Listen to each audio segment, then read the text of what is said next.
he's the guy that if somebody wasn't to get shot and knows every way to get out of this, would have been him. It was one of those like, oh, come to the car, boom. You can't stop that. You can't stop that, dude. There's so many, yeah. Stop about that, but it was weird when I had that. And like I said, I haven't really told that story to many people. This is like the first time actually, I guess, putting it out there. But seeing that in that dream and then finding out exactly what happened, I was like, holy shit. That's crazy. I literally saw that happen in my head while it was happening, not knowing that. Well, let us know in the comment section. How is that possible? What are your theories on this? I'm curious about what folks are going to say.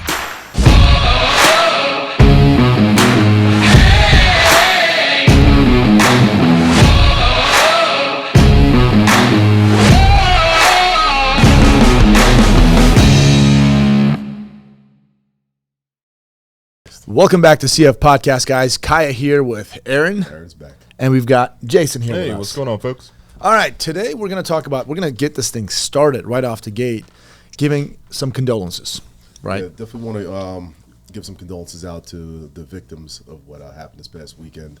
It was the retired firefighter, fire chief, actually. Fire Chief Corey, right? Corey Katora. I apologize if I butchered that last name, but definitely want to give a shout out to him.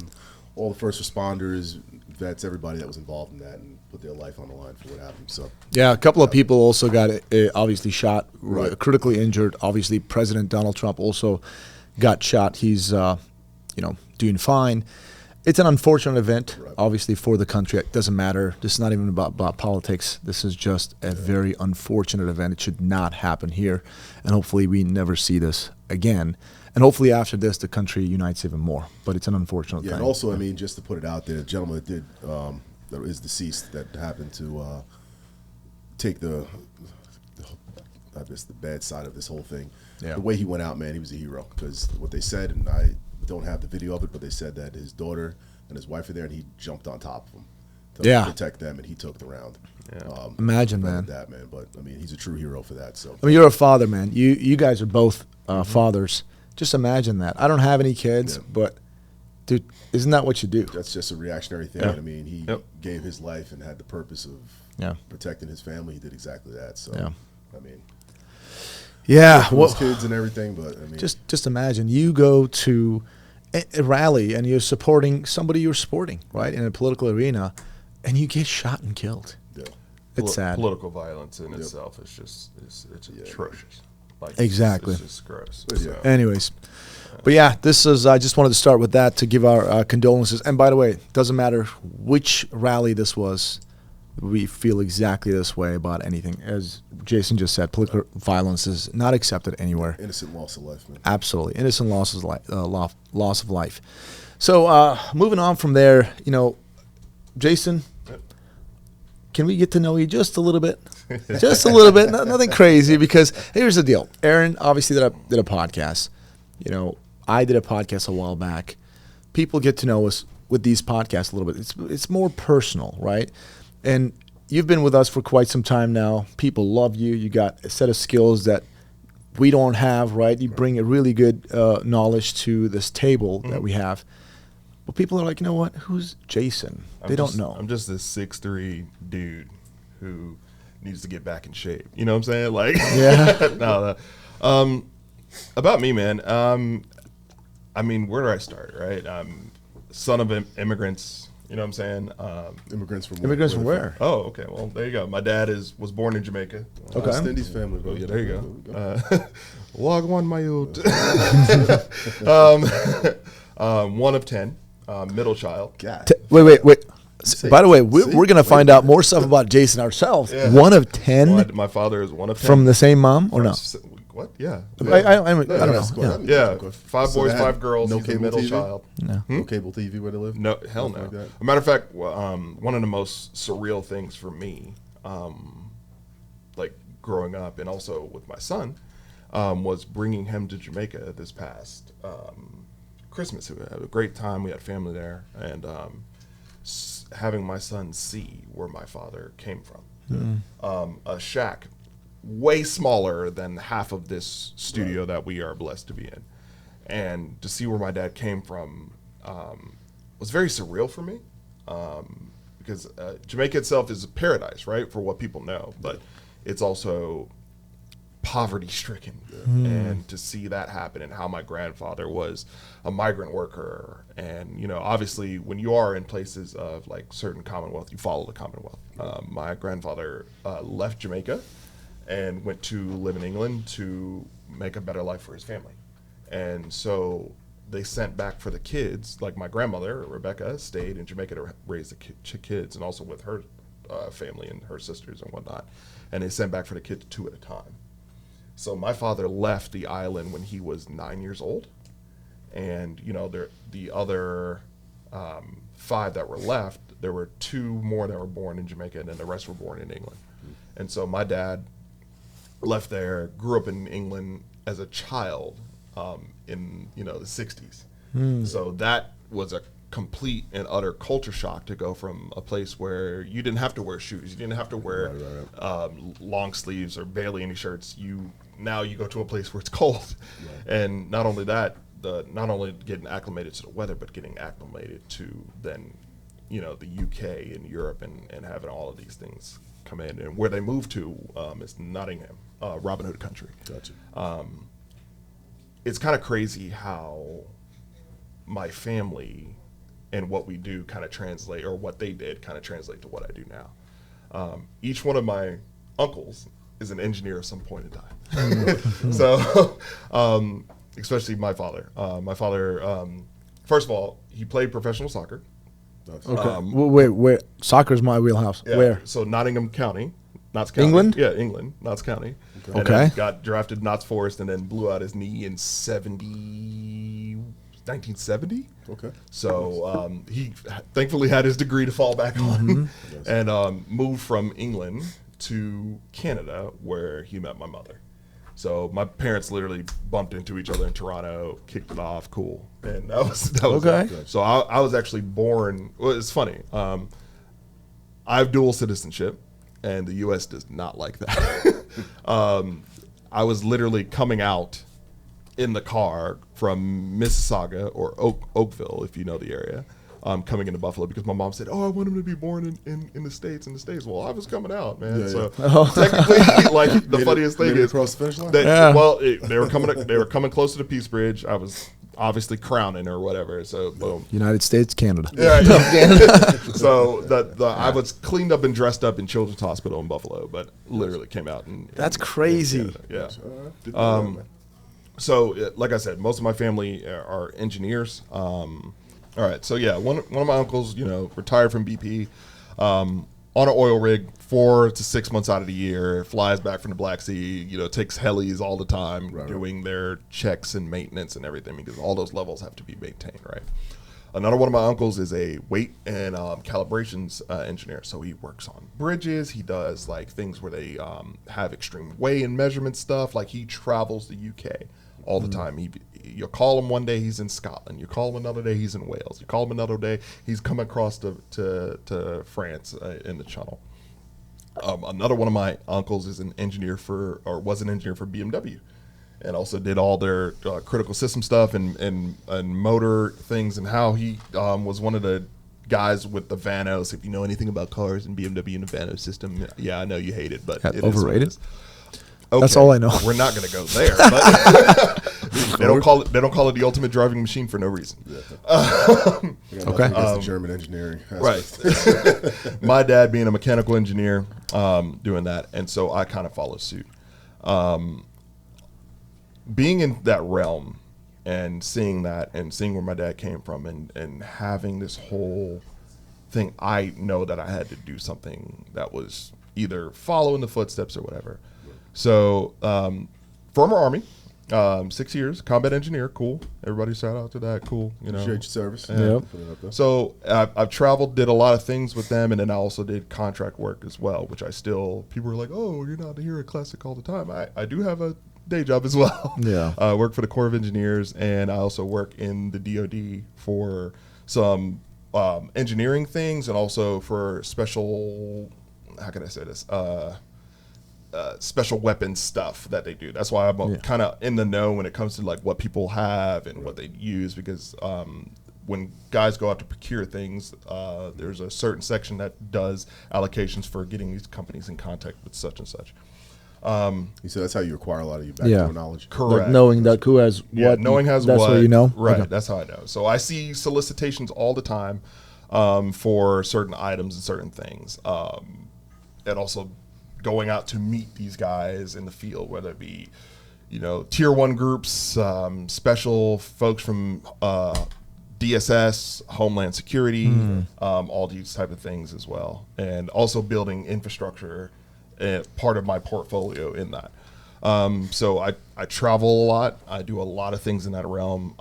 I'm normally either A, going to my home office, or B, going to some other office that's all around the country. Let me ask you a question real quick. What's the coolest spot you've traveled thus far? You mean like country-wise or internationally-wise? Either way. Dubai's cool. Yeah. Qatar's cool.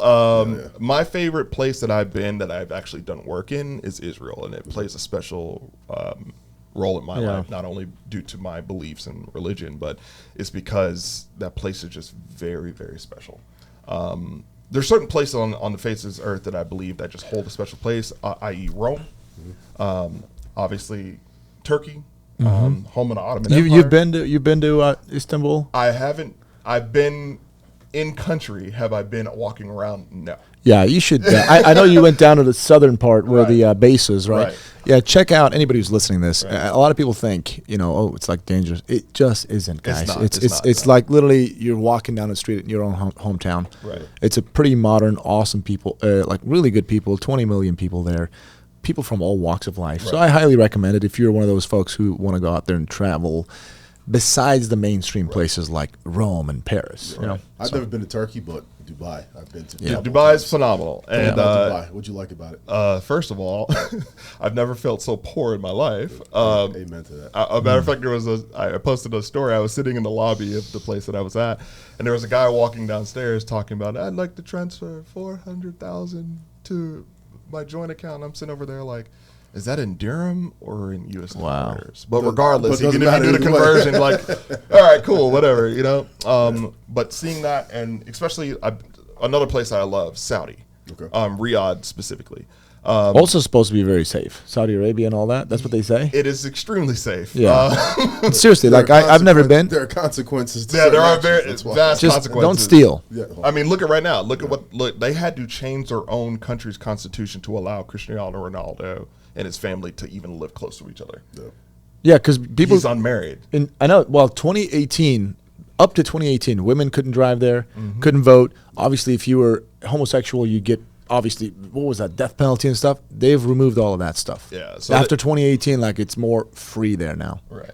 So I will say this, like seeing those aspects, the only place that I didn't spend a lot of time was like the Far East, due to that wasn't my area. I've been to South Korea, again. I heard it's awesome there. It's beautiful. It looks great, especially when you're flying in. Yes. Metropolis area, cool, great. Seeing those vast amounts of the world and just being able to either A, aid in doing my job, or B, just seeing, I love cultures. Yeah. And because I don't consider myself like, oh, I'm so culture pinky out, but like I consider myself like a vast citizen of this world. So I believe that, people should be assimilating as much as they can to try to help understand other people and where they come from. Yep. I mean, that's just me. What I do for work now, it's very fulfilling. It burns me out. Yeah. Don't get All it that twisted. travel. All the travel. It's sucks. fulfilling, man. You just used the word. If you're fulfilled, at work, my personal experience, and I don't know how you feel, that's it, dude. That's the key. It doesn't matter how much money you make. Yeah. It doesn't matter what position you hold. If you're fulfilled, I promise you go to bed so comfortable that night. Oh, absolutely. Yeah, purposeful, man. Yeah, Absolutely. There's a purpose behind what you're doing. I will say, before, like my workload was a lot heavier before I had my son, right? Like that was cool. You could tell me I was going to be here, there.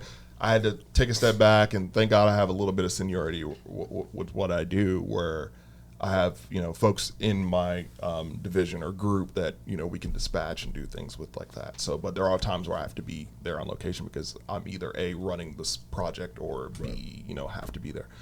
So, like in saying that, I'm fulfilled with what I do, but there is a limitation.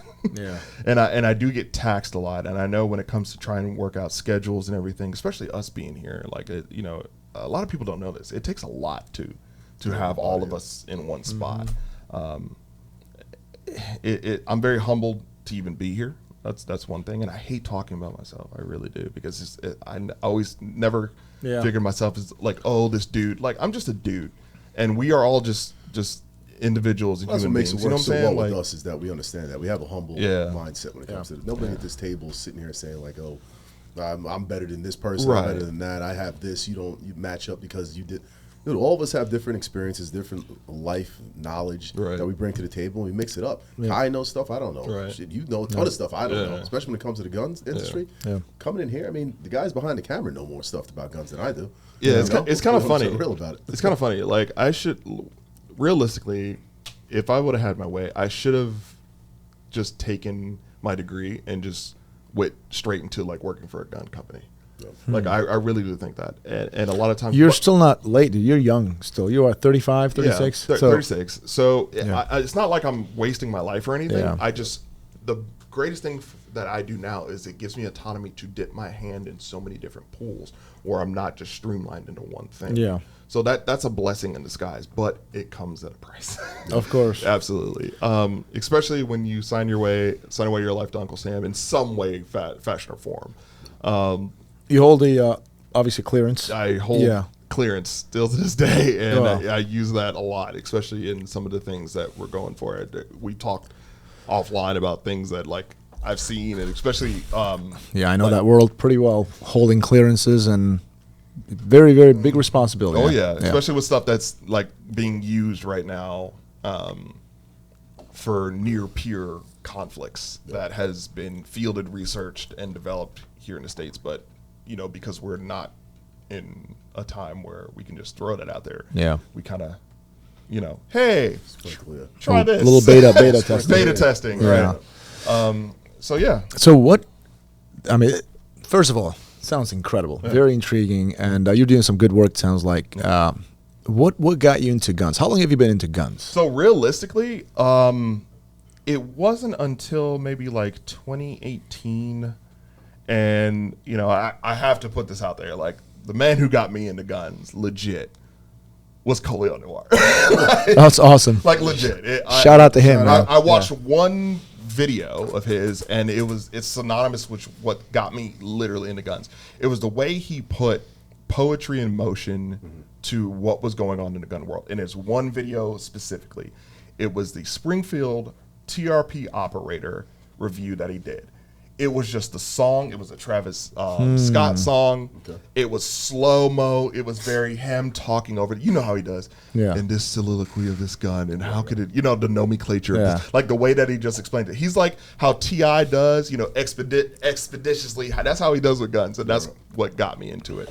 So from there, I'm just like, okay, I really want to learn about this. And then work kind of like streamlined into that. I was in the realm, but I never really dove into it. But then when I started diving into it, I started loving it. And I was like, okay, I come from an engineering background. I do all these things, and I'm just like, let me really put my brain to it, and then see what comes up. And this is what has transpired. I love how things work, and I love getting to know. People say, "Oh yeah, you're such a nerd." I geek out when it comes to stuff, dude. Yeah, there's nothing wrong with that. There's nothing wrong with that. It's beautiful, actually. I don't know a lot of things like how these things work. In fact, I learned them in the last year and a half. I learned so much when it comes, especially just listening to you talk. I just sit back. That's why I don't talk half the time when you speak. I'm just listening because half the stuff you say, I don't freaking know what the hell you're talking about. What's crazy is like, especially when there's like demos and when you got to go like to Benning, or you need to go to Campbell or anything in all these companies and all these or Eglin Air Force Base. That's a one that's always popping. Shout out to those boys down there. Watching these guys, especially what's funny because I bumped shoulders with so many guys in here as well. Like a lot of the SEAL team guys like Neil, all these guys. They get it. Like they're not the guys who are actually going the ones to pick the platform. They were just given. They're just given. They're like, oh, here go. Like I'm sitting with the guy who's dirting out on your end, on your behalf, sitting here saying, "Oh, this is what we want. This is why we want it, and these are the reasonings why." So I'm in that realm of the choosing and what. Even those tier 1 guys, like the Jim Foreman, the SEAL Team 6 guy, right? Mm-hmm. even he's like, "Oh, Jason, why did they pick this one?" What, like, even like, he's just like, "How did this happen?" Well, yeah, I was there. I saw this, or I understand. Like, I've been to Crane, Indiana, Crane many a times, and that's their. If people don't know about Crane, they're the ones who actually. There's the Army that picks stuff for them, but there's also Crane that does the development for a lot of things. So they'll like, let's use the Mark 12. For instance, SOCOM issued out something that they said, hey, we want XYZ, XYZ, XYZ. They'll pull out a solicitation, and you also have like the Army that does theirs as well. And they have different channels of how they procure stuff, but Crane is actually the ones who will actually do the legwork to put this together, and they're the brainchild behind it to say, okay, this can work. Now we just need a company to take what we've done and then put it into practical application. Gotcha. So, they come up with their, NSW this or NSW that or NGSW, stuff like that. And like, it's crazy. Like, here's another thing. I bet a lot of people have never, like, you've heard of Lake City, right? Okay, yeah. Like the ammunition manufacturer. Like, they make a lot of stuff for the government sector, but they also make some stuff, well, not as much now due to recent stuff. But for the civilians, like I've been there, and it's a huge facility, like huge. And God forbid if anything ever happened in that facility, to go up and smoke like immediately. But but like just seeing that and seeing where our stuff comes from and to see how our dollars are spent in the defense side is crazy to me. Even down to ordnance and explosives, and a lot of people don't even know where some of that stuff comes from. Well, I got a question then. Yeah. Hopefully you can answer. So I'll answer as best as I can. And I totally understand Yeah. you. Walking that line, I've Yeah. done that many times myself. So now that you actually see what's being solicited, what's government is showing interest on the mainstream soldiers out there, the tier 1 guys out there, what do you think the future is when it comes to ammunition and weapon systems? Okay. I'm talking about an individual. Yeah. For near peer stuff. Near peer, Okay, yeah. For near peer stuff. It's funny how the tides have changed from the 70s or even the 60s, like Vietnam era, to now. It was all about going further, farther, faster. Now it's all about how hard can I hit now? Gotcha. But I need to keep this capability out to XYZ. So as we look at, things being phased out, the M110 is still one of the best platforms you can get, but it's heavy. We need capability. For those who don't know what M110 is, So I'm sure like the Knights SR25 platform, you've got the HK platform, which is now the new M110, I believe. So please, I'm pretty sure somebody in the comments gonna be that's not the M110. Like it is what it is. M110A1 is the HK platform now, and it obviously is just a designation now. It can change over time if there's new variants, and that's what happens. Like new technology comes out, we'll say, okay, it's the M110 that we know now or then, but it's changed. Yeah. Just like the Mark 12, developed by Crane, PRI picked it up, Allen Engineering did the can, and it was a whole collaboration between that to give you the Mark 12, or the Mod H, Mod 1, Mod 0, all into now. And then, you got civilian companies or companies meant for civilian use, like Daniel Defense picking up the Mark 12, even though it's never really been issued, but like they say it's Mark 12, and it's a spec, like it's a concrete spec line per se. Gotcha. But going back to what you're saying, the tide has changed now to we are now really looking at what other countries are using and how can we defeat drones. But go ahead. That. Not just drones. We're talking about, when we talk about near-peer stuff, individual we're weapons. talking about individual hardware for the common person so that we can either A, win an engagement or win a fight. Gotcha. SIG is doing something very special in what they have produced, especially with the 277 Fury and the 6.8 by 51.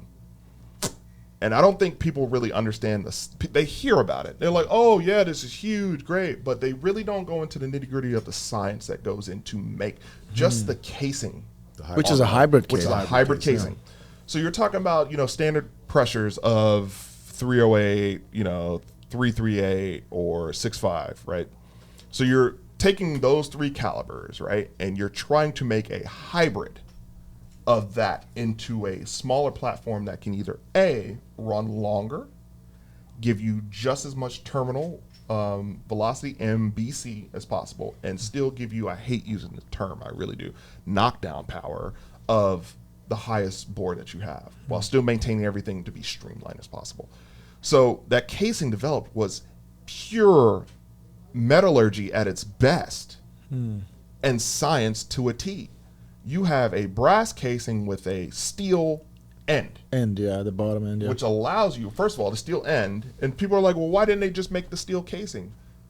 Because you need expansion in the chamber to equalize 100% of the pressure. So that's why it's not steel all the way Steel doesn't through. expand like that. Right. Yeah. Now, people say, well, what about nickel? The amount of nickel that you would have to put in there, it wouldn't be cost effective. So Plus, obviously, brass is proven. brass is proven. Yeah. Right. You get higher pressures with brass, but you get higher pressures with steel, but just due to the casing. Now, of course, we all know how ammunition works, right? Like primer gets ignited, it goes into the chamber, it lights it up, the powder inside, cool, it pushes the projectile out. They are multiplying the standard pressures by 4 times.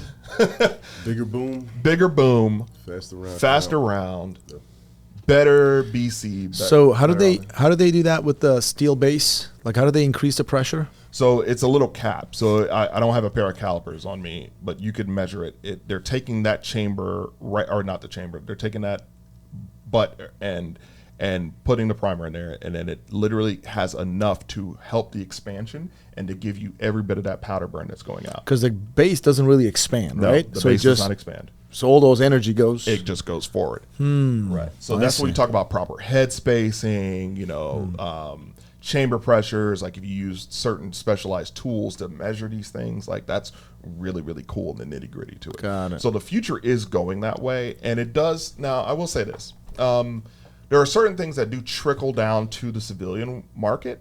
Not many companies do it. I think there are only maybe a handful of 3 companies that we know that if it's a publicized thing that can, or maybe 4, if it's a publicized solicitation to either, the military or law enforcement, LE agent, or a federal agency, there's only a couple companies that do that. So you've got SIG is one of them. Maximum Defense is another. And you've got 2 small arm manufacturers that will do it sometimes, where it be LMT and then LWRCI. At one point in time, LWRCI used to be the highest contract holder. Well, the CAG had them ever. Correct. Yeah. CAGs, they still use that in their inventory. There's a lot of stuff that's in their inventory that they still have access to, like MP5s. It depends on the job and what they're doing. MP5s, MP7s, they're normally close. Do we still use MP5s today? They are still in inventory being used right now. I am so curious. Right now, I'm so curious about U.S. Special Ops groups, any of them. When is the last time they actually deployed an MP5 on a real mission? I'm curious. I can't give you that statistic, but I know right now in a cage somewhere close to here that there are still MP5s sitting in there in that cage. Right now, there's definitely law enforcement out there too. Yeah, the law enforcement. I know. Yeah, Europe. They still German cops are walking around with them. Yeah. Right. England. Yeah. What's funny is the Swiss. Right. I remember I was coming back from Israel and I had a stopover in Zurich, and even though the Swiss make fine firearms like B&T, their police. Shout out to Carl. Yeah, their police and their special folks still use HK MP5s. And MP7s. So now that they're switching over, everything. I don't know how the Europeans do it. It's kind of a weird thing. Like even the German market is kind of weird. They develop stuff in Germany, but their citizens can't use whatever. Cool. I understand that. So outside of your engineering, let me ask you this: how'd you get contact or make contact and get the connection with Classic? That's actually a funny thing. I traveled a lot, and I know a person here who has a direct tie into it. Okay. And I was, I got my Robbie. Yeah, you know Robbie, yeah. Right, but I didn't want to put people's names out there. Robbie's very well known here. Yeah. Right. So shout out to Robbie.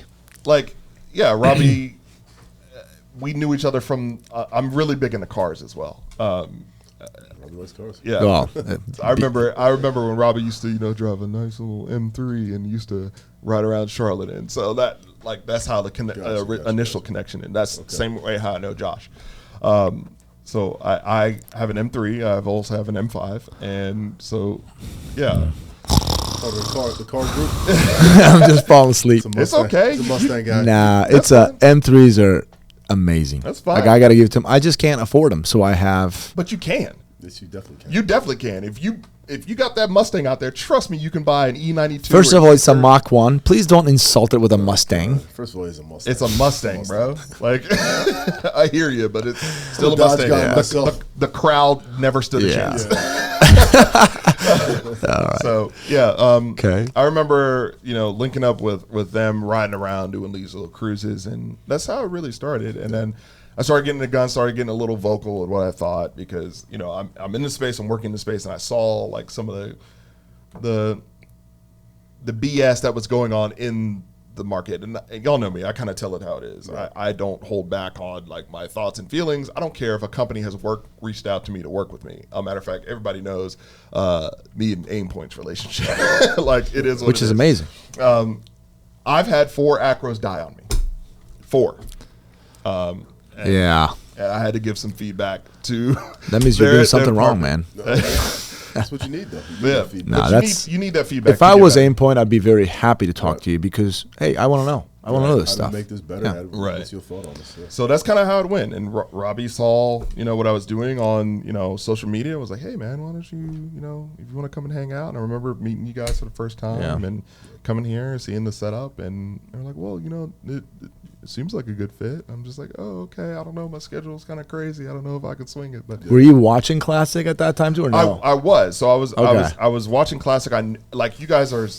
Well, I say this like I'm not a part of the crew now. Like, I saw it as another point in the industry where people could go for information, and I thought that was awesome that I could either be affiliated with that, and just roll into that. So No, happy to have you, man. You brought a wealth of knowledge. Obviously, the stuff that you bring that none of us do. Thank you. And it's a lot of, besides the knowledge thing too, personality is very important. Yeah. You know that. You can know a lot of stuff about certain things, and I can.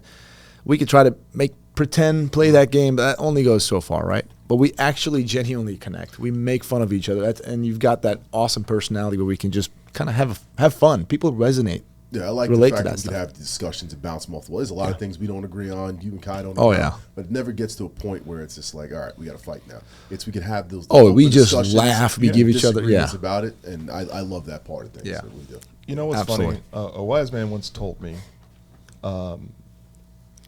having a point of view. Only fools rushing. No. Having a point of view is never the issue. Learning how to defend your point of view is actually the meat and potatoes of the conversation. So you can have That's very good. I agree. differences of opinion. Right. Nobody cares. Learning how to defend your point of view without trampling on others is the biggest thing. And that I've always tried to live that way. Like if somebody does something, like we bust your bills, right? Yep. People say, "Oh, Jason's snobbish." Yeah. Jason, he's such an elitist when it comes to guns. No, I'm not. I like the pneumatics of things. I don't care if you have a Radical, if you have an Anderson, provided that you know the failure points and you know that you can upgrade certain aspects of your gun, that you can make it literally bulletproof. Yeah. Right? I am the proponent that a lower is a lower is a lower in certain degrees, provided of where it comes from. But there are certain things that get into like the little pneumatics of, well, this can make this 30% faster, or this can make it 30% better, or this taking it that extra mile is what I really go for. Yep. So like there's a difference between, like, to me, and I'll use this in the most layman's terms, right? You can buy a Surefire light, you can buy a mod light, you can buy a stream light. Technically, they're all kind of made in the same place in the same aspect, is which one has the best track record to go off of. And that's every time I base my findings, I base my decisions off of what comes back or potentially has a point to come back, either not even after it's been used and abused, but has the longest track record. Yeah. You know what I'm saying? I think that's a good, very good point of view. And I've always said to people, I'm like, hey, if it's your fun gun, that's another AR. You want to kind of keep it cheap, whatever. It's up to you. But if it's your defensive gun, that's what you're going to defend yourself with. Dude, spend the money. Right. Just spend the money. Spend the money. Like realistically, the most tried and true optic system that we have in this world. Obviously, people say, "Well, irons, you had to qual at 500 yards and shoot irons." Like I hear you, but the most tried and true is an 4 times ACOG, and it is tried and true. Do I like it?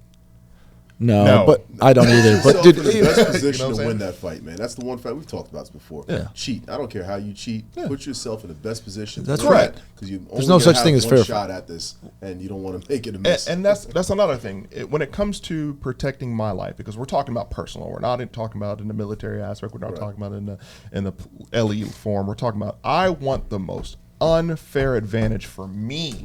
To win an engagement. Exactly. Like the fair fight. Like, dude, when I was going through the selection process for pretty much each agency, and one of those oral board questions, they call it panel questions, do you fight fair?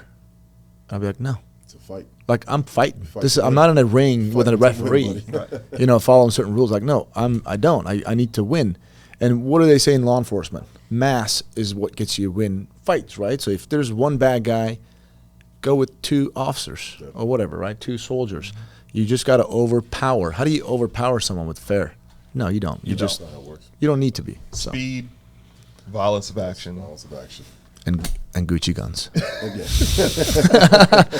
Not so much Gucci guns, but tactics will always trump that in any way, shape, or form. So I think the people definitely are happy that you opened up a little bit here and talk about yourself and dude, about what is shit. And like I said before, there's things that I don't know about you still that I didn't know. But it's good to hear it. I appreciate you. Again, like I said, I almost wanted to be almost like Prince, like the symbol, like or Batman, like you know what I'm saying. Like this seasons change, things happen, people learn and grow, but the information that we put out should be almost eternal. You know what I'm saying? Yeah. So that's kind of how I've always, like I lived. can say I understand and empathize that because we've had this conversation before. When I was a cop, I didn't want anybody knowing what I did. I wasn't out there to tell people what I did. People back home had no idea I was on the West Coast doing what I didn't tell anybody. There's one picture on the internet of me in uniform, and it went out by accident. I didn't want to know any of that. This, talking on a podcast, I had no intention, nor did I want to have that conversation. Feels weird initially when you do it, right? It does. Now I don't care. You're like gloating about yourself, and I've never been that. At the same time, I thought it was that way, but then when I sat there and actually spoke about it, it's not that way. It's not that. People want to hear what you're going through. They want to hear what the other side is like. They want to have those experiences, and honestly, it's therapeutic in a sense. And that's where it comes down to. I'm not going to get too deep in it. It's the mental health aspect. But I was just about to say, it comes down to, because there's not many people you can sit down and have a real conversation. And I'm not gloating about what I've done, things that I've been involved with. There's a lot of them I wish that I wasn't involved in because there's a lot that comes with it. But there's a therapeutic aspect to it of sitting down with the boys, because in the regular civilian market, you could tell people these stories all day, they won't understand. Right. They'll look at you and say things, and you're like, what the fuck? Are you listening to what I'm saying right now? And you can sit there and say, they're like, oh yeah, I understand. I'm like, no, you don't. Yeah. Like, I can see you don't understand what I'm saying, but you don't want to come off as an a-hole saying that. But it is a therapeutic side of it. No, I get that. And mental health, definitely, I want to shout out back to that. I used to suffer from, still do, depression. A lot. We all do to a certain degree, bro. Me too. And I've never shied away from that. I never really spoke about what my mom does. She is a shrink. So I have to bring her in here one time. It's a blessing and a curse all at the same time. Because obviously you can't hide anything from your parents, but her expertise in that arena has. When I was younger, I used to hate it. Because no, I don't want to talk about my feelings. No, I don't want to talk. Now that I'm older, especially that I have a son, I need to be able to get these thoughts and get these things off of my head, out of my head and off my chest. And it has allowed me to really just be a better person. Yeah. We all have our good days and bad days, and depending on, life can hit you, work can hit you, relationships can kill you. All these things can definitely take a toll on who you are as an individual and make you even double guess some things about yourself. What you said was being with the guys, having that strong support system, going to talk about it with somebody is honestly one of the most, like you said, therapeutic things about it. It's therapeutic at the same time. It's scary as hell. Yeah, it is. It sucks. Like, I'll say this, and some people want to sit there and say, "Oh, you're a PUSSY for it." Saying that it is one of the scariest things I had to do is actually sit down, and that first time actually opening up that book, and it's because you don't know how people are going to judge you. They don't know what, and then all of a sudden you realize, you know what? You're not the only person here that's going through this. Right. There's a million other people who have the same thing going on, and it's like, okay. One thing that I always will say about this, I will never be I'll always stay unapologetic is what I believe in when it comes to my religion and what I believe in when it comes to how I'm feeling. I can't hide that. That's who I am, and I will never shy away from that. I am Jewish. Sammy Davis Jr. Sammy Davis Jr. So yeah, that's one thing, and I have a whole aspect, and I'm pretty sure people will be like, oh, this whole Gaza thing, like, brother, let me tell you something. Stuff. Let me tell you something. That has been going on since the beginning of time itself. Yeah, that's been out there, and I don't believe that's going to stop anytime soon. Hopefully it does, but hey, that's life. Yep. Yeah. Now, dude, talking, when it comes to talking about yourself, there's talking about yourself, there's talking about yourself. Yep. Two different things, and folks who are watching this, they're absolutely smart. They can see right through somebody bragging about themselves versus somebody who's just simply talking about some parts about his or her life, answering certain questions, right? So I think it's completely okay. I was talking to Neil too, right? You know, they're like SEAL guys. Oh, we don't want to get blacklisted. Dude, there's a way to talk about you're a former Navy SEAL and say your thing, and there's a way to do it, okay? The common sense, right? So you sit here and talk about, we ask questions, and you talk about yourself, or same with you, Aaron. You talk about some of your experiences. That people want to see that. People want to hear that. Tell a story about ourselves, and people do it all the time. You're not bragging. It's like, hey guys, just to let you know, I've done this stuff. I know this stuff, and shut up and sit down and listen. You don't talk like that. So, dude, I'll tell you this. When I first left law enforcement, if you notice that I said purpose, fulfillment, right? That fulfillment thing is very important. I'll be honest with you. I lost my purpose and my fulfillment, and I'm just telling you, it was the biggest dip of my life, and I'm still recovering. Because when I was in it, I had this purpose and fulfillment every day. I never really thought about anything else. Then as soon as I left, I realized, holy crap. Like, I couldn't even, like, for at least 6 months, I couldn't even say what was my last title with the Federal Bureau of Investigation. Like, I couldn't even say it. I was like, man. And then one day, it just hit me. I was like, none of those guys are putting food on my table. I'm not here to just brag about certain things. I'm just here to talk about who I am. If I'm going to do a video and I'm going to do a podcast, whatever, people want to know who I am, right? Well, I'm going to talk about what some of the titles that I held. Somebody's an MIT graduate, now I'm working on something. Here's Professor so-and-so from MIT. They introduce you that way because that's you now, right? That's what you, I mean, not you, but that's your background. So I lost that fulfillment.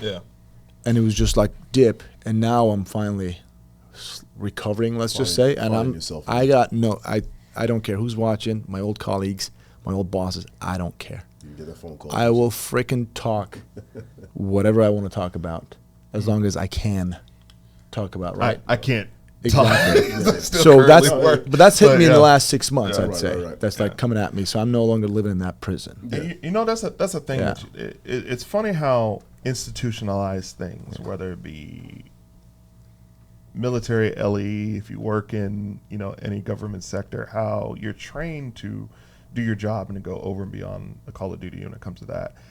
But yet when you leave, it's like nobody ever talks about the mental health of what it is to reacclimate. There's no training. Things. There's none. There's no training. And I feel for that, because you see a lot of guys who are, I've been around a bunch of, tip of the spear guys, man. And most of them now work for companies in this space, in this arena, in this area.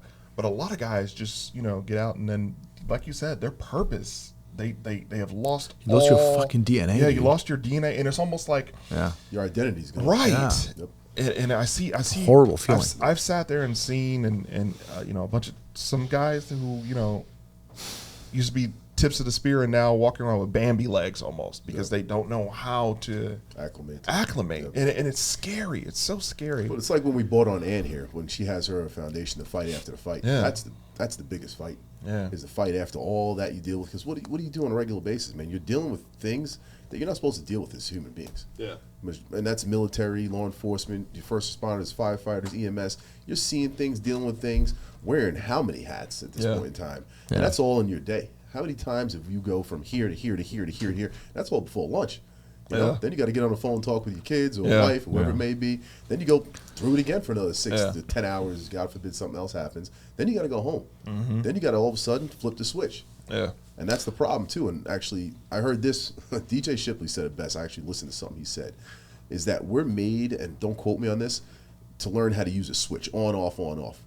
But we don't have a dial where you turn it just a little bit or just enough here, just enough here. We're either here or there. There's nothing in between. Yeah, no in between. Nobody teaches you how to dip. do the in between. Yeah. Dip 30% here, 40% here. Then I got to get back another 60%, whatever it may be. And you have to learn how to utilize that dial instead of the switch. And that's what we don't know how to Do you know what I found solitude on? Like when I left law enforcement, when I was just like, the flip switch off. There's no dial, right? Just dip down, lost my entire purpose, or so what I thought, right, or my fulfillment. A lot of law enforcement folks probably feel this way. If they don't, they're most likely not being honest with themselves. Not necessarily a bad thing, obviously, that's what you're taught. You're in that group, the brotherhood, they call it all the time, right? Yep. Bro, that blinds you. It does. It does blind you. So when I got out, now suddenly I'm not in the brotherhood. I could have gone and be a cop. I could have gone back to the Illinois State Police and whatever. I could have continued, but I decided law enforcement is not for me anymore, right? I've made that conscious decision. I did not want to be in law enforcement anymore. Not that I hate it. It's just that I don't believe it's for me anymore, right? And I was like, okay. I looked at regular citizens, right? Because you always thought you're in the brotherhood and the us versus them thing that still happens, right? You have that blindness. Then I start meeting folks who were not cops, just regular citizens, even folks who were, some little drug users, right? I'm like, because I used to be like, oh, if you use anything, like, oh my God, dude, stay away from me, like you're bad, right? What? You just realize they're people. They're just people, right? Like I don't want to give his name, this most recently we did something with. The guy had some background way back in the past he's obviously done with. And you look at him, you're like, oh, great guy, right? So I saw the other side of law enforcement, the actual citizens, and I realized, oh, there's a whole world out there. And I started to get into their lives. And because, again, my whole identity is law enforcement now, not anymore.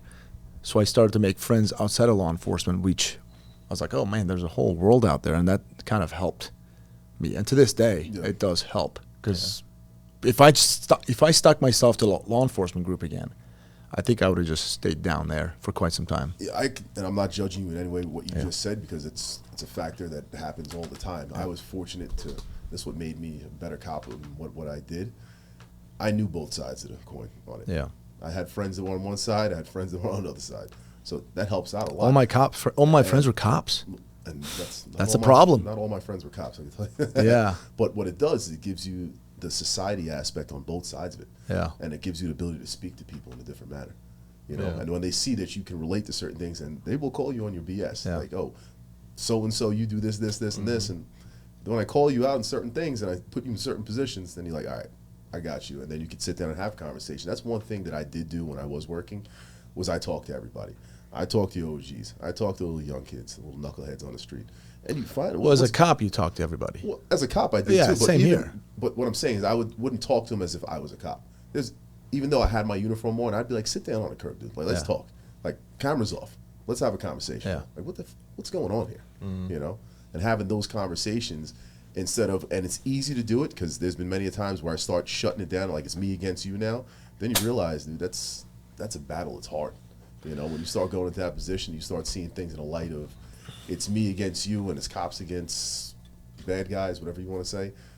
that's not all of it. No, that's not. And on duty, I do that too. A lot of community policing. In fact, my business card I put on there in partnership with the community. Like I personally put that on there. So I believed in the community servicing and talking to people.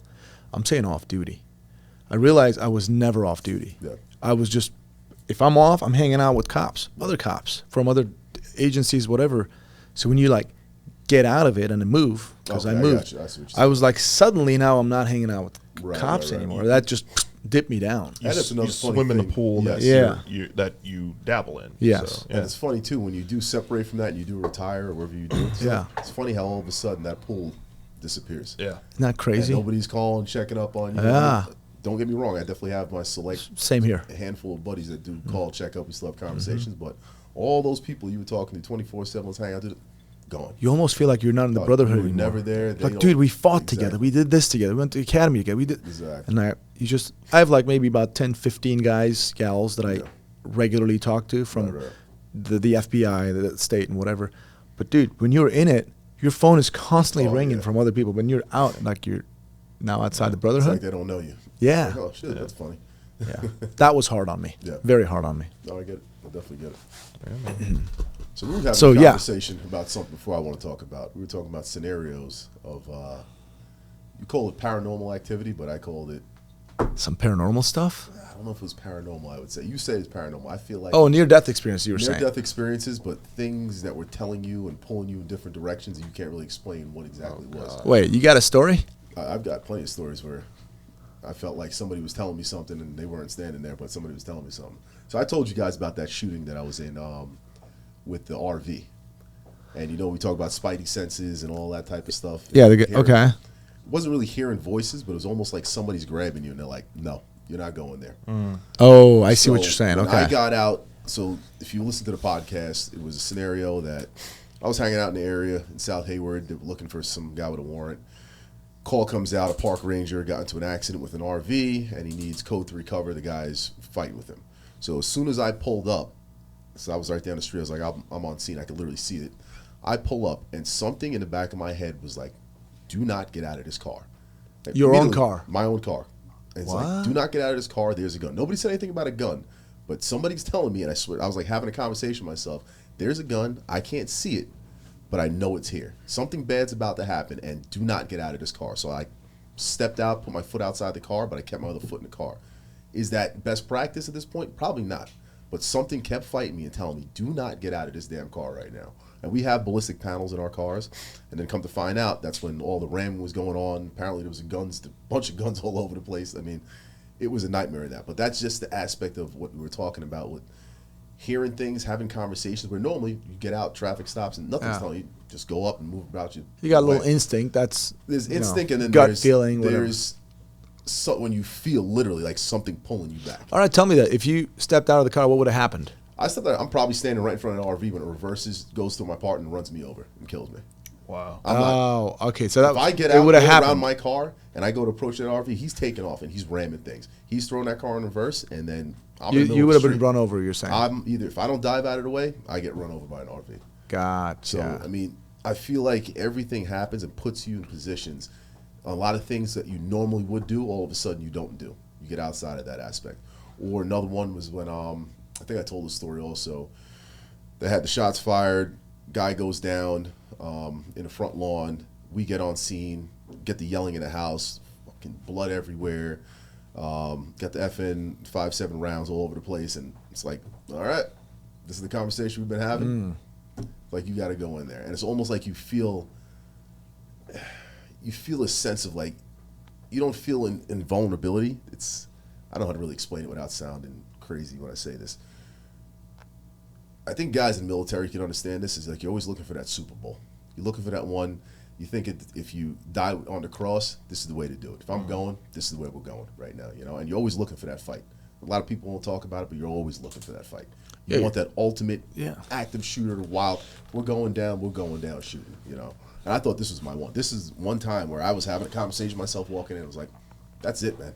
Like, I'm not coming out of this alive. He's going to shoot me. I'm definitely shooting back, but we're probably dying. I mean, there's a guy dead in the kitchen. Like, it was wild when I walked in there, And, like, I'm having full conversations with myself. Telling something was talking in my head, And it was almost like a protection. Like, just go. Like, you're good. Go. I got you. I swear to God, that's the conversation.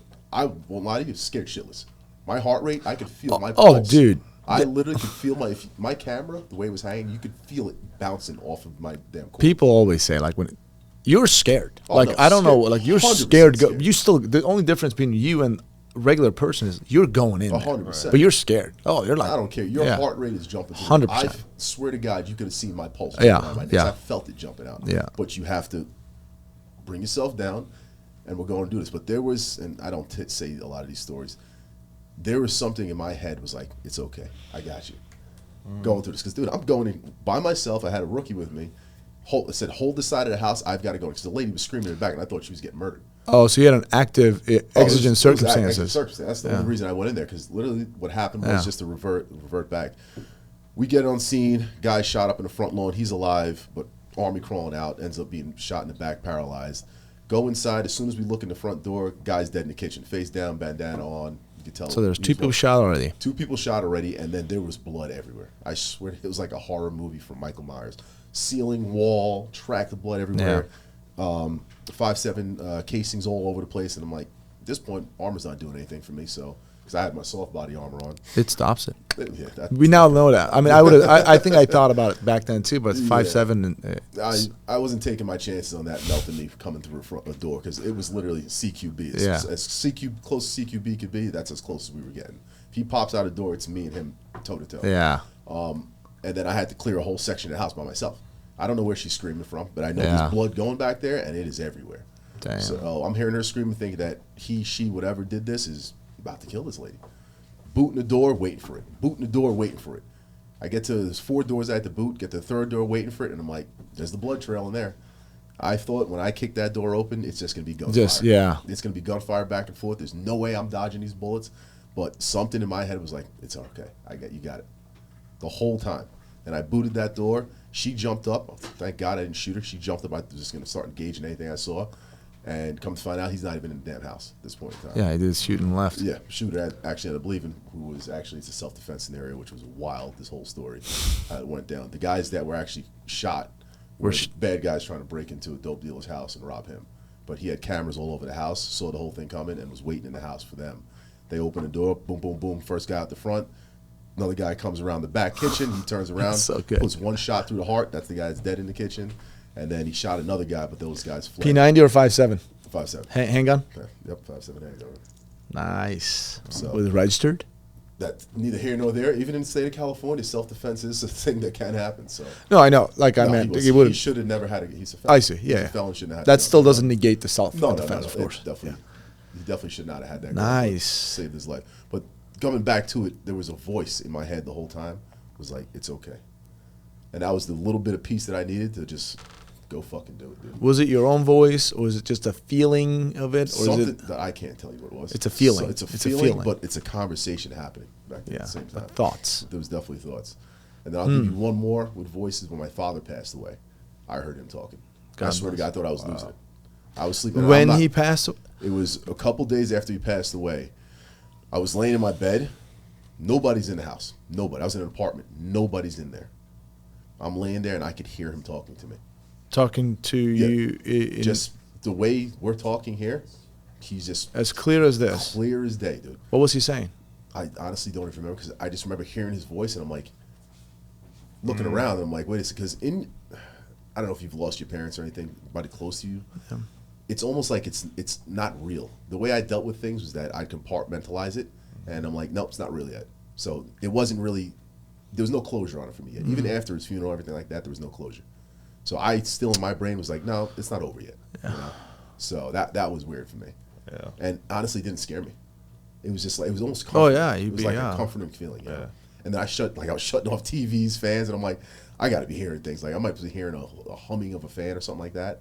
It was so surreal. Like I heard his voice and I'm like, I know that was his voice that I heard. There was no way that there was anything else, you know. But those are my little stories. Dude, rest in peace, man. That's a beautiful, to me, that's a beautiful story. No, it definitely was. You had one more, because I want to ask Jason a couple of things here, but one more where you dreamed of. Oh, with Sergeant Lawrence. There you go, yeah.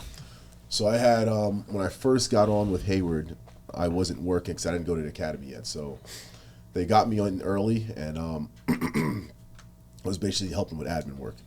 So we had one of our sergeants get shot and killed. I don't have the exact date.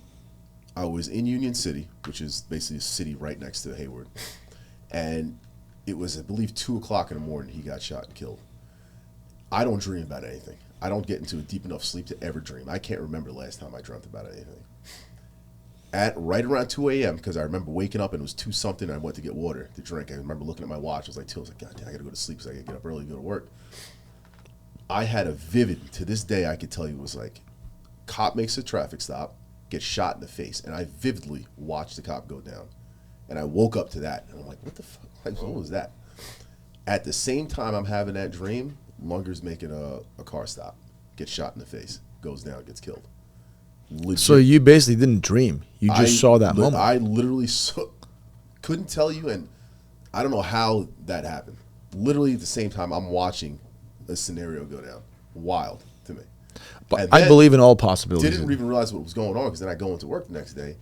I get in there and I'm like high-fiving people and stuff like that, and everybody's in the hallway like all somber. People are crying. I'm like, what the hell's going on here? News trucks are outside. They're like, Lunger just got shot and killed. And I'm like, get the hell out of here. And then when I found out the story of what happened, after all the pieces of went together, I'm like, bro. You didn't know the sergeant. You'd only seen him? I've seen him, talk to him briefly, but he was a SWAT commander. Like, it wasn't one of those scenarios that was like, oh, he did things wrong and stuff like that to even go to that. Yeah, no, that's... No. But he's the guy that if somebody wasn't to get shot and knows every way to get out of this, would have been him. But it was one of those like, oh, come to the car, boom. You can't stop that. You can't stop that, dude. There's so many, you can stop about that. But it was weird when I had that. And like I said, I haven't really told that story to many people. This is like the first time actually, I guess, putting it out there. But seeing that in that dream and then finding out exactly what happened, I was like, holy shit. That's like, crazy. I literally saw that happen in my head while it was happening, not knowing that it was Well, happening. let us know in the comment section. Yeah. How is that possible? What are your theories on this? I'm curious about what folks are going to say. That's crazy, man. Jason, I don't know if you got anything like that. Any paranormal stuff or unexplainable stuff? Unexplainable stuff for sure. Paranormal things. I have 2 things that are personal, but unexplainable things. In a country, can't disclose where I was, but got it, Morocco. It's somewhere in the Med, and I remember there is a CRAM being installed on an installation, and there's a difference between CRAM and CWIS. CWIS is normally on a boat, on like a destroyer or anything that's carrying. It's a anti aerial defense, like aerial defense, basically. Okay. A CRAM is normally placed inside a thing where you can see, and this thing fires 20 millimeter tipped uranium tipped rounds and all this stuff. So people are like, oh, it's a continuous line, but it's actually every 6. One is a tracer round. Gotcha. Oh wow! So that's how fast. That's how fast it's spinning, right. And it has to be calibrated before it's actually put into use. And I've seen the guidance system accidentally fail into hydraulic line fail, where they were doing testing and the guns dipped a little bit while it's firing. Now, granted, there are blank rounds, that you can put to just get the feeding system to go properly. But yeah, I've seen that fail, and that's probably one of the scariest things you're talking about. Damn near over 2,000 rounds fired and the drop of a flash like what that. would have happened if that was? Oh, your body would be incinerated. Yeah. Look what it does to like artillery. Well, I mean, of course it would be. I just didn't know if you guys are in the line of fire or you guys are far away. We're close, so you have to be hooked up to a system to actually put it in there. We're getting everything tied in. Mm-hmm. So I've seen that fail and go down, and like I said, that was probably one of the scariest experiences. As a matter of fact, this ring totally saved my hand. So what's the story behind what happened? Yeah. Give me the story behind the ring? No, give me the story behind where you were, what happened with it. So I can't tell you where I was. Morocco. Well, I mean, in the ship aspect. So again, I'm part of this group. We're going to inspect things and see. Which military was that? Israel or you? I can't tell you. I can't tell you. Okay. So it's things are being installed on a certain installation, and it's for defense. Got it. Okay. So again, it's made by there's many different companies that make, you got General Dynamics, you got GE, you got Lockheed Martin that makes all these things as well. But there's guidance systems are what drives it, and the pneumatics, it wasn't calibrated. So you got somebody who's literally doing the finite calibrations of like, okay, if I move here and then this is this degree, and everything's built on like a gyro. You've got hydraulics are in there. Gotcha. Well, there's a failure on a hydraulic line which caused something to dip. Yeah. So even though it was at its right angle and its right thing, the line failed. So it like. And Where were you when this thing? Oh, well, I'm maybe like 15 yards back, bro.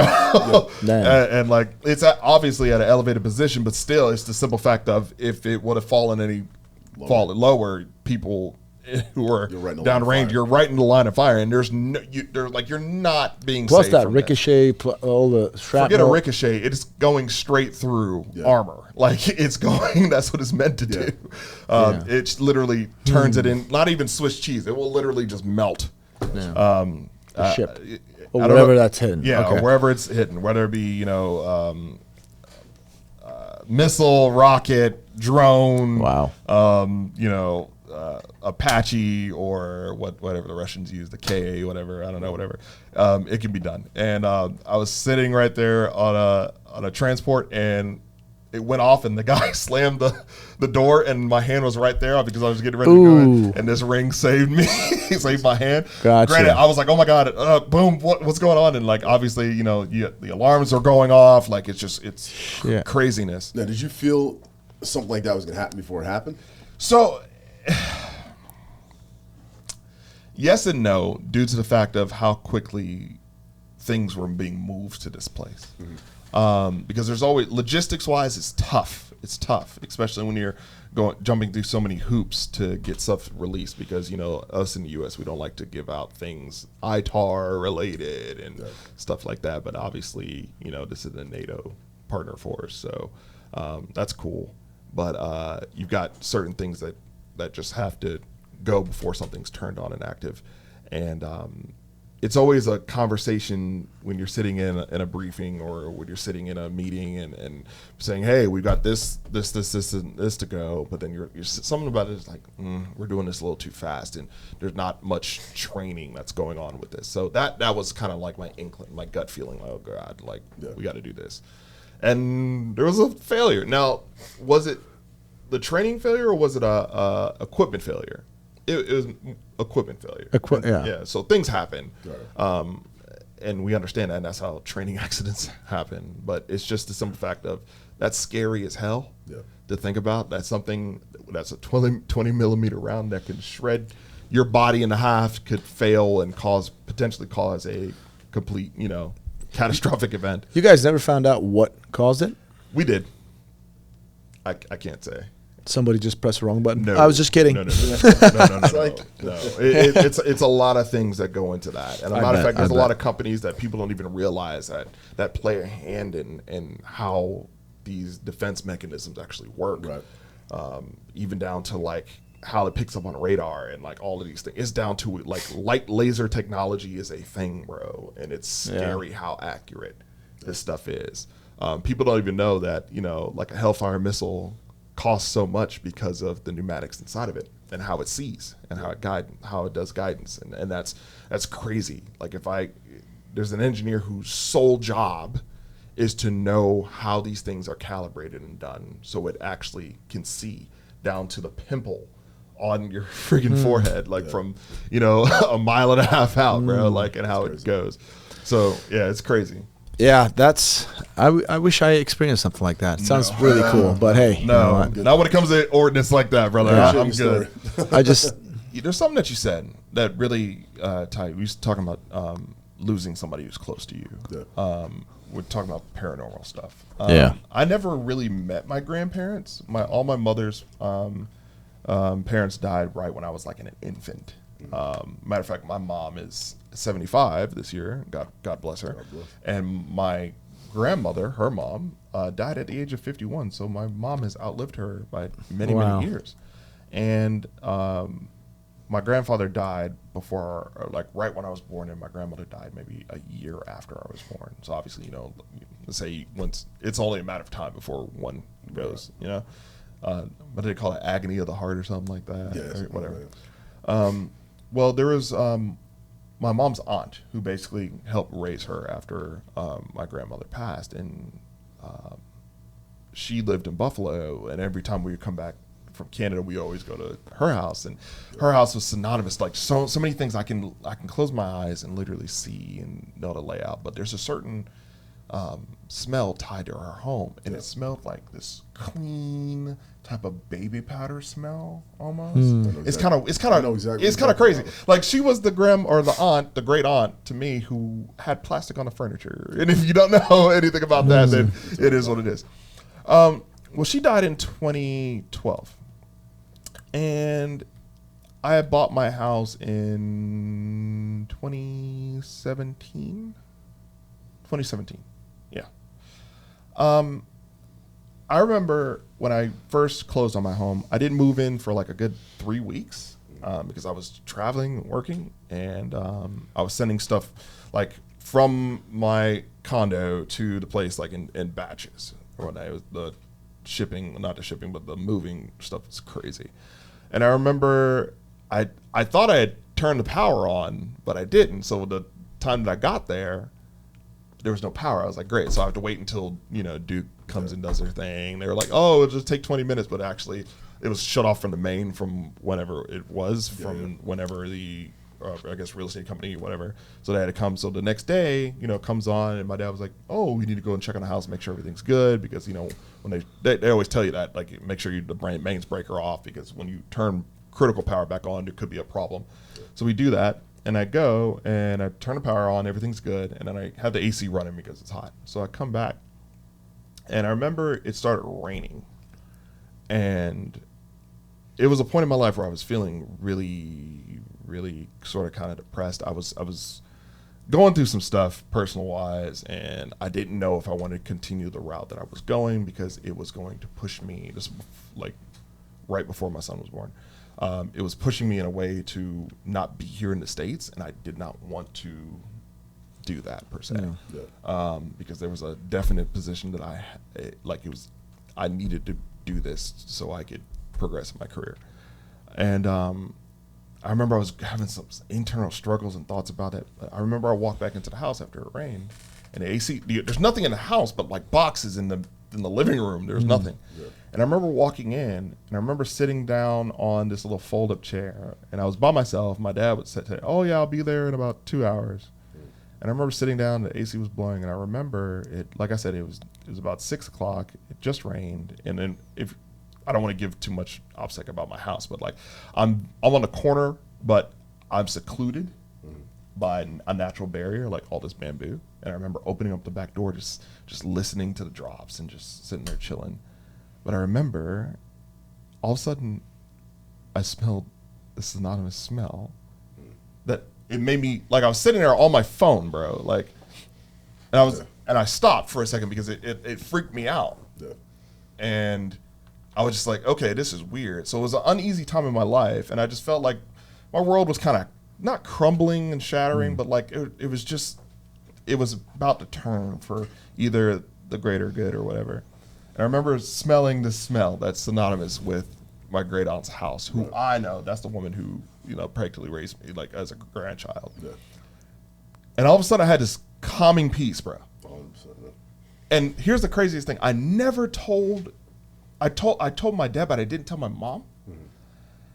And I guess when I made the decision, the week later about what I wanted to do with my career, I did. It was great, cool. I said, Mom, I just had this thing. I was moving in, and I said, let me tell you something. God is good because of this and this and that. And I was just like, I felt like Mom Vidini came to my house, and my mom stopped. I was at their house. She was like, what do you mean? I said, well, the other week when I was home by myself before Dad came to me, I swear she was at the house. My mom said, I had a dream about her that she was in the house last Tuesday, and when we put the time together, it was actually the night before at my house. So I was just like, oh my God, this is crazy. Yeah. So like, it's just nuts. It's absolutely, absolutely nuts. And I'll give you another one. My dad was in Canada at my uncle's house. And West Indian families don't do ghosts. They call them, there's a nickname called a duppy, all right? May not be in the house when a duppy in, all right? Like, not at all. So my uncle had this very stiff bed, because I remember staying there one night in Canada, and my dad's synonymous for never calling, because he just shows up, and like my uncle would come down and unlock the door. That's cool. Anyway, my dad said he was so tired from driving, because my dad loves to drive. He came in, he laid down, and he felt something sit on the edge of the bed. Dude, I've heard stuff like that. Okay. Yeah. Not only did he feel something sit on the edge of the bed, he told me he felt something touch his face. Okay.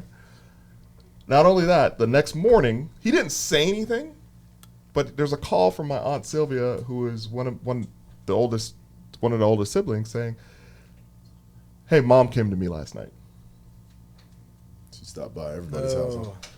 Apparently, she stopped by everybody where everybody was, and I just thought it was crazy. That was nuts. Like, so if it was just yours, okay, you know what? That's cool. Yeah. Having your mom, your sister. That's listen, man. Back in the day, and when I say back in the day, I'm talking about like even maybe 2 years ago. If you told me stuff like that, I'm like, Now, I'm not gonna say why. Off the record, I will. I am so open to everything, every unexplainable. I'm like, yes, they're all real. Like, I'm just so open to it, and I can't say why I'm open to it now. You know why? But yeah, you have scenarios and situations that open your mind to different things, man. That's exactly right. And you can be closed-minded about it, but then there's certain times that things happen. You're like, you know what? I can't deny what I just heard and saw. I heard and saw that. You know? Yeah, a lot of times there's explanations to stuff, but dude, there are also a bunch of times where there just isn't. I'll give you one last one, and this is when I was way younger. I was 17 years old, and my parents were very strict growing up, but my dad was cool. Like, when I got a little bit older, he allowed me to be out a little bit more. And every night that I would come in, my dad would fall asleep on the couch downstairs, and I would let him know that I was home, and then eventually he would migrate upstairs. Right? Well, and my dad would synonymously stay on the couch and fall asleep to either like CNN, Fox, MSNBC. Like, he would always fall asleep, like, listening to the news. Like, that's just him. It was just, I guess, something that just did. Well, this one night that I came in, my mom was sick. And when my mom, it's funny, when I was at home, when my mom's sick, she would always never sleep in her bed. Yeah. My mom said, I always found comfort sleeping in either your room or your sister's room. Be like, oh, okay, cool, whatever. Even though I hated it, because I hate getting into a warm bed. Yeah. I think it's gross. Like, I think it's weird. I like getting into a cold bed and my body warm it up. Yeah. You get it? It's almost, I almost consider it like a toilet seat thing. Like, that's so strange. Oh, that's right. Yeah, it's so gross. It's so gross. One of my biggest pet peeves is like walking on a wet floor. Like, it's disgusting to me. Yeah. I remember coming in, my dad's face was actually turned into the couch. Like, his back was to the TV. Yeah. And I was like, Dad, he was knocked out. I was like, all right, cool, whatever. I'm going upstairs. And this is when I used to, like, at my parents' house, sleep with the door open. Still to this day, if I ever go over there, I always sleep with the door closed.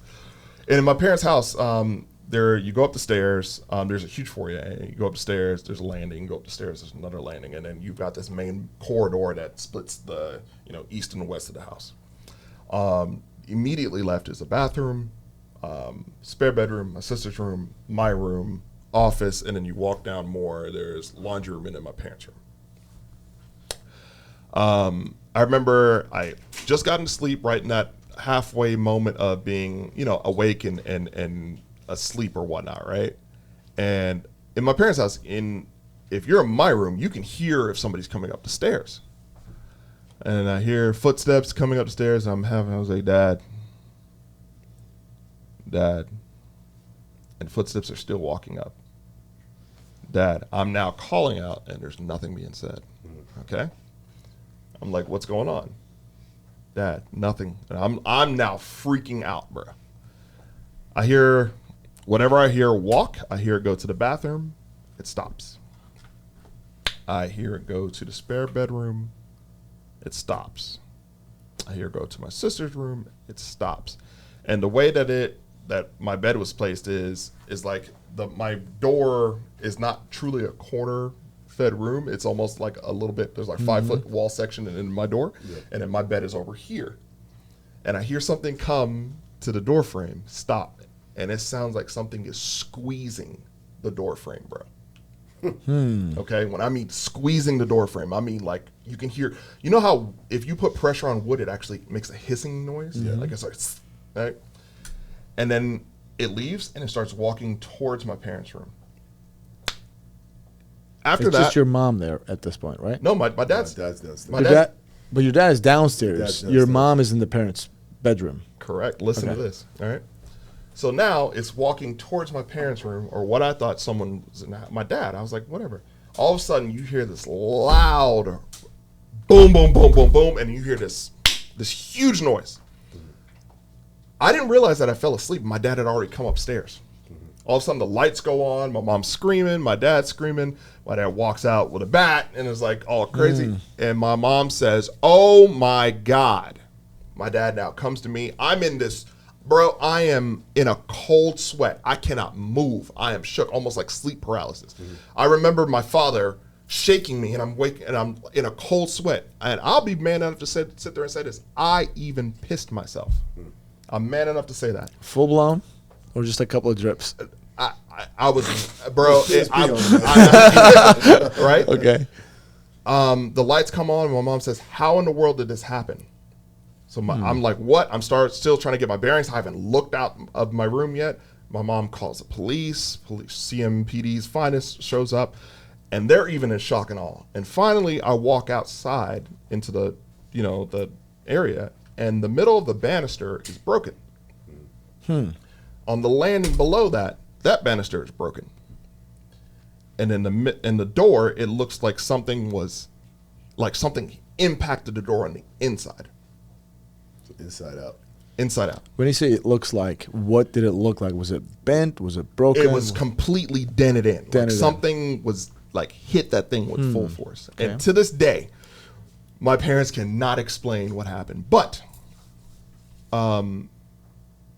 what my aunt said, she's extremely religious, and she had called my mother about a day and a half to 2 days later, and she said, I don't want to give out my mom's name, but she said, "Jay, I need to talk to you." And whenever my Aunt Net calls, like, it's a serious ordeal. Like, if I ever feel stressed and I need prayer, she's the person. I could go right now on my voicemail, and when she prayed for me and my son, when he was being born. And that is something that I will never ever give this up, because it's one of those messages that are just so profound. Yeah. Anyway, the cop looks at what's going on. He said, "There's no signs of forced entry." I don't know what to say to this. I remember 3 cops talking to themselves outside. They're like, "Sir, we don't know what to tell you." Anyway, and nobody can explain how the banisters got broken. My Aunt Net says, "Jay, I had a dream." And my mom says, "Well, what was it?" She said, "Death was coming for you." For you? For her. Or for My mom was okay. sick. My mom was sick at that time. The reason why it came to everywhere else is because those are all the places that my mom... She used to sleep when she's sick. They was looking for her. There you go. Yeah. So Interesting. I believe in divine intervention and divine protection. And nobody can tell me this, because I lived through this experience, and you can't tell me different, because I was there. That Aunt Nancy, she said that what happened in the home was death was coming to look for her in every place that she would normally be. But as soon as it stopped, or as soon as it got to the place where she was almost at, God himself or an angel stood in the way and threw whatever it was out of the home. Yeah. You have angels, man, protect you. I believe that you protect it, man. And Yeah, I when I believe that say too. that, like, Protection. I'm not, that's not a joke. Like, a banister, think about banisters, Yeah. right? You got vertical piers that hold it up. It was completely broken. Yeah. It looked like something had been tossed from the second story into the door. And that door is still at my parents' house in the garage, and like I almost want to take a picture of it, just bring it to you guys so you can see what this was. It was one of the most craziest experiences I've ever been in. So I've got one more story. I forgot very about interesting, this dude. Because again, we compartmentalize things, and this just made me think about it.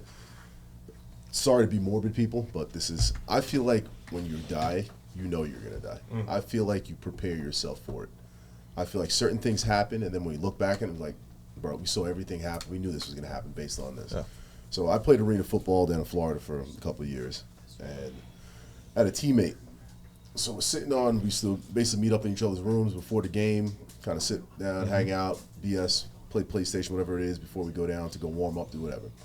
So we're up there, and he's sending me these text messages. I'm just literally sitting from here to here. Like, I love you, blah, blah, blah. Just like weird messages, like another dude sending me when I'm like 20. I'm like, bro, stop sending me this shit. Like, I'm sitting right here, Or just saying, like, I appreciate you, things like this. Just random things that we normally don't send each other. And I'm like, what are you sending me this for? I'm like, first of all, I'm sitting right next to you. If you want to say, just say something. He's like, right texting here. you. He's texting me goodbye, and I don't even know it. So either way, those text messages going out, I think nothing of it because at 20, you don't think about this stuff. So we go down, get on the field, warming up and everything. He's going over to his mom and his brother, telling him, you know what? First ball I get, I intercept. He's a D-back. It's you. Okay, whatever. He's just calling out his game, blah, blah. This dude balls out this game. I swear, 3 interceptions. Gives the first ball to his brother, and he's like, when the time comes, I heard him say, when the time comes, you'll know what to do with this. And I was like, what the hell is wrong with you? You must have got hit in the head hard today, brother. Like, you're just talking crazy right now. Another couple of plays go by, and I mean, he's just legit balling the hell out. And I'm like, God, like, what's in you today? Like, what's going on here? A couple plays later, I remember they ran a reverse, and I bit on the reverse. So I'm running one way, I plant, and I start heading back the other way because I know the ball's going out at this point in time. He doesn't bite in reverse. He's coming downhill, full head of steam. And this dude used to hit like a freaking ox. He's coming down, I'm running. As soon as I see the reverse going, I turn my head to look, and I just hear, boom, I hear this impact, and I hear a snap. Like, it was one of those sounds that was to a point where you're like, something is wrong here. Wow. At the same time, when I'm going, like, I'm fighting off a block, and me and this one dude are, like, fighting. In the middle of us fighting, going at it, we hear this snap, and we both were just froze. Like, we both stopped. Like, what the hell was that? Like, in the middle, when you're in the middle of a fight, a lot of times you don't hear things. Middle of any altercation, you don't hear things. Like, we heard it to a point where everybody in that field was like, whatever you're doing, figure out what the hell that was just now. So we turn around. He's laying on the ground on his back. Other players laying on the ground. Dude, they collided so hard. I swear to God. He bent the face mask on the other dude open, and it was sideways. The dude's helmet was sideways on his face, and his face mask. If anybody's ever played football, those face masks don't really bend ever like that. I've had a couple of hits where I've cracked some things, but don't bend like that. He's on the ground laying on his back, and it was one of those things where you knew immediately what happened. And it was like, dude, we looked at him. He had that 1,000-yard stare, and in my head, I'm like, bro, that dude is dead. He's gone. Yeah. He's gone. Out cold. He No, he's out dead. Cold. He's Dead. 1,000-yard stare, dead. Dead. Like, when you come up on a body and they're just looking out there, 1,000-yard stare. First time seeing a body like that, I see that. So at this point, they're bringing everybody in, calling people in, get CPR started, get his pads off. And I'm looking at him, dude. I'm telling my coach, coach, he's dead. Bro, he's dead. And they're all, no, he's okay. And obviously they've got to do that for reasoning so people don't go crazy. So at that point, they take him to the hospital. He ends up passing away. And then you start putting the pieces together at that point in time. And you're like, dude, this dude knew he was going to die. Yeah. Handing the ball to his mom, to his brother. But wait a minute. Let me ask you a question about that. He knew subconsciously then, not consciously. Subconsciously, and you start doing things, preparing yourself for that. Because before that, he wouldn't give balls to. Just suddenly feeling lovey, dude, like I love my friends, I love my mom. Say I love you, blah, blah, blah, this, that, and other. Like, you're getting these messages like that. And we look past it because we're like, oh, I'll just see you tomorrow. But you don't realize that you're not going to see this good person tomorrow. Right. And then subconsciously, I think he knew he was going to die. And I've seen this and heard this before. People are doing certain things, and it's like, why are you doing that right now? And then you come to find out, that's them saying their goodbye, or they know what's about to happen. Facts. They don't know it factually that's how it's going to happen. But then this happens. He ends up breaking his neck, actually completely disconnecting from the top, the brainstem. And it's just to get a little detail of what happened. The brain, when you, disconnect that brainstem back there, automatically, traumatically the response is it floods your brain with fluid to protect it, and it pushed his brain down. So with his neck being broken, the brain pushed down. It actually choked him out. His brain was choked. Like, he was literally choked, like dying that way also. So you had to disconnect the brain, and the brain pushing down the pressure basically killed him that way. But he was instantaneously dead. And then that doesn't happen in football. Like, it's happened. Damn. I think like twice ever in any football ever. And that happened in front of you. I watched it and heard, like, when you heard this, everybody knew. We were like, whatever that was. So it was snapping bad. neck. Like, I don't know what it was. I've hit people hard as hell. I've been hit hard as hell. I've never heard it sound like that in my life. How did they impact? Did he just put his head down against what happened was he was running, and when the reverse was coming, the receiver was blocking from his, I think it was his right side, and he went to make connection, like make contact, put his head down like this, and the contact with them just full head of steam at each other that way, snapped his neck. So wow. And another factor of that game was freaking wild. So I used to hit with my head a lot. I'm not supposed to do that. That's why they changed rules in football now. And I remember I hit this dude. This dude was this big farm boy, and I wasn't a small individual. I was 260 pounds, 6 foot dude. I was putting some weight up then. I remember I ran into this dude, full head of steam. Boom! And I got a shock from my brain, but I felt myself paralyzed for a second. I literally stood still, and I felt myself. I was like, "Oh shit, that was bad." And that was one time I was like, "I need to take a break." Like, that was fucking bad. Wow. I thought I got close to breaking my neck on that one, and then a couple plays later that happened, and I was like, "Holy shit, man!" Rough Dude. sport, man. Dude. Well, let us know in the comment section if you guys got any paranormal or any unexplainable or interesting stories like that. I'd love to read them for sure. Man, good stuff, dude. Yeah, Guys, wow. this is really good stuff. I guess we can end it with this. Jason, 1 pistol, 1 rifle in your Gucci inventory, whatever you have. What are you picking? Tell us.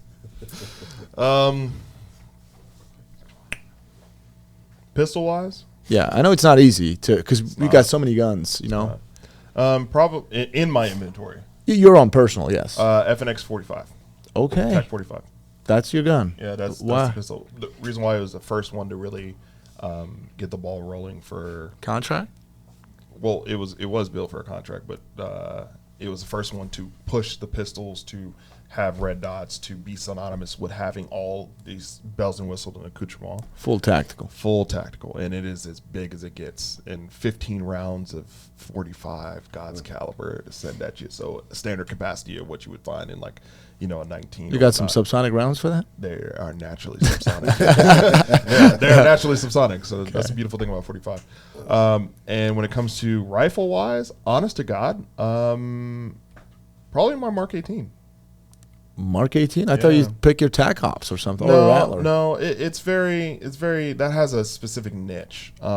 If I had to say do it all, definitely my Mark 18. What's the barrel length on that one? 10.3. 10.3? Yeah. 10.3. So Okay, so that's your do-all, the one that you... You can engage out to 400 or 500 yards easy. You can, with that. Obviously, shooter, your experience may vary, but I'm confident. Yeah. Shoot 450, 500 yards with that. Gotcha. Unmagnified.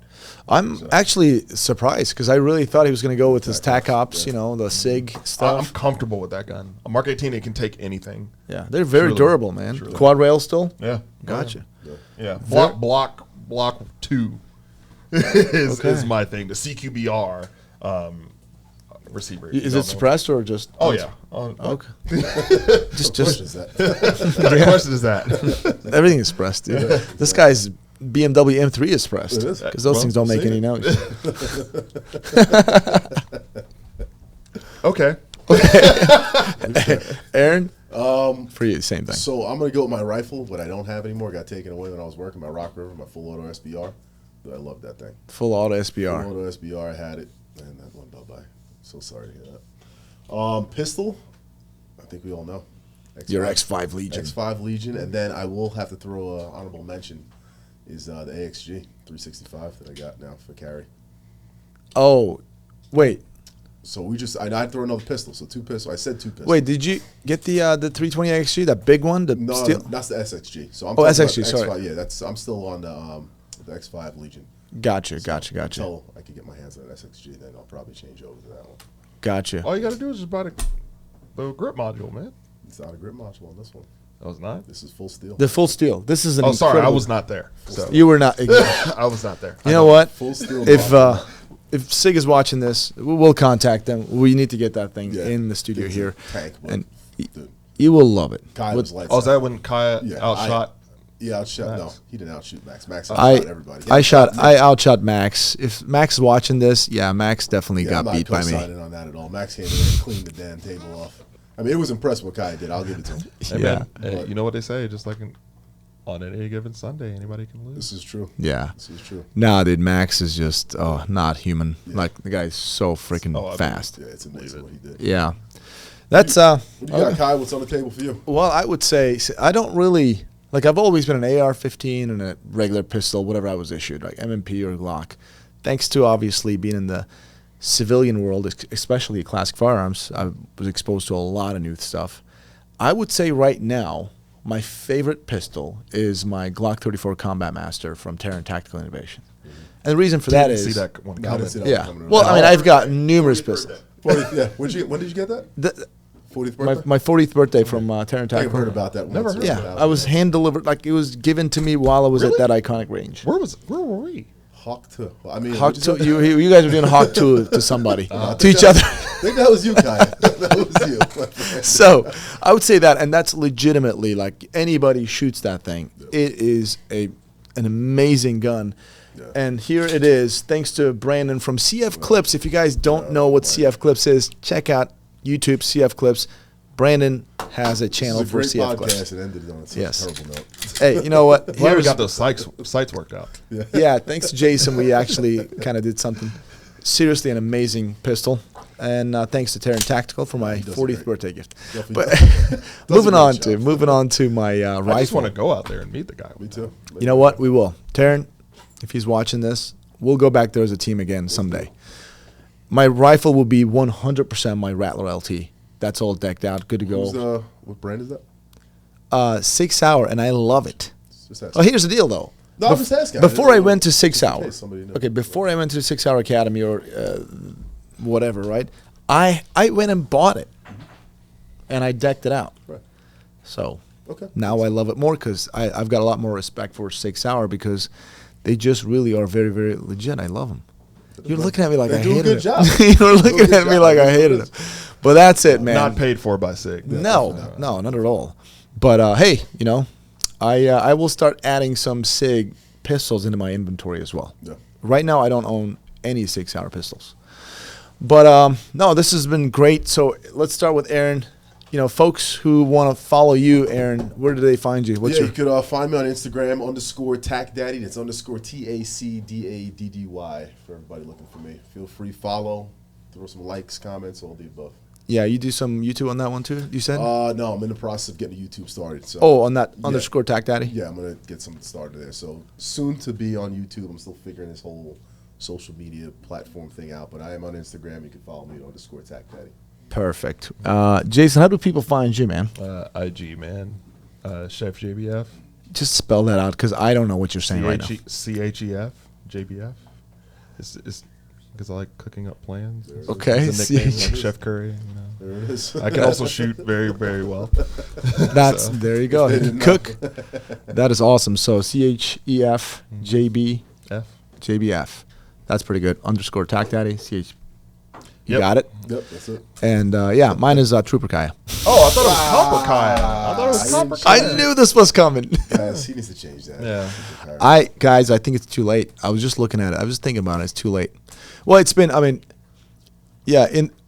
True. Let us know in the comments below. Thanks, Which one Brandon. sounds better? It just rolls off the tongue. Copper Kaya. Copper Kaya. When we say Trooper Kaya, I expect Knife Hand to go with Douchebag. it.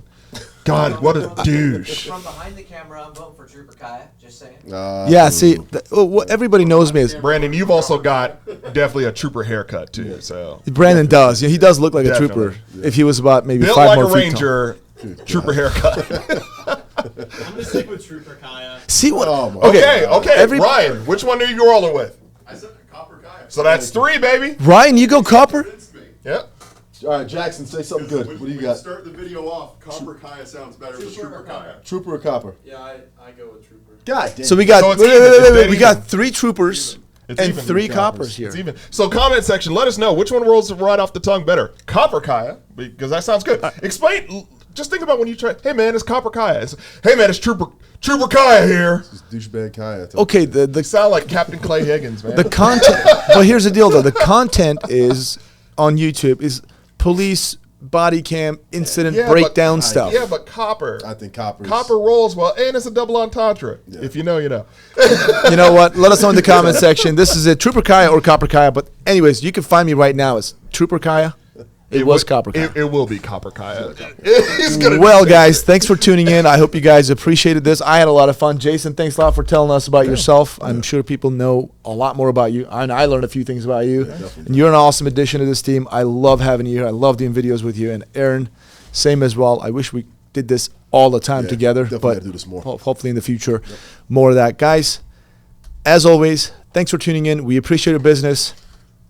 God bless. Dad joke. God bless. Oh, you just put me in a dad. Come I on. don't have a dad joke. I don't have a dad joke today, man. I'm hungry. Eat your veggies. And we'll see you on the next one, guys. Veggies. Take care.